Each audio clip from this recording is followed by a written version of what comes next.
পূর্ব মেদিনীপুরের কাঁথিতে জাতীয় সড়কে ঘটল মর্মান্তিক দুর্ঘটনা। শনিবার সকালে কাঁথির 116B জাতীয় সড়কে একটি লরি ও অটোর মুখোমুখি সংঘর্ষে মৃত্যু হলো অন্তত 5 জনের। গুরুতর আহত হয়েছেন আরো 3 জন। প্রত্যক্ষদর্শীদের মতে দুটি গাড়ির মুখোমুখি ধাক্কা এতটাই ভয়ঙ্কর ছিল যে অটোটি প্রায় দুমড়ে মুচড়ে যায়। ঘটনার পর স্থানীয়রা তড়িঘড়ি আহতদের উদ্ধার করে কাঁথি ও তমলুক হাসপাতালে পাঠায়। পুলিশ ইতিমধ্যে ঘটনাস্থলে পৌঁছে তদন্ত শুরু করেছে। দুর্ঘটনার কারণ হিসেবে অতিরিক্ত গতি বা গাড়ি নিয়ন্ত্রণ হারানো হতে পারে বলে প্রাথমিকভাবে অনুমান। মৃতদের পরিচয় জানার চেষ্টা চলছে।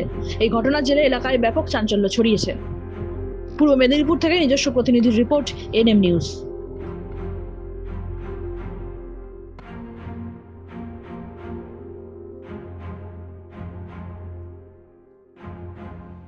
আরও খবরের আপডেট পেতে সাবস্ক্রাইব করুন আমাদের ইউটিউব চ্যানেলটি আর বেল আইকনে ক্লিক করুন নোটিফিকেশনস পেতে।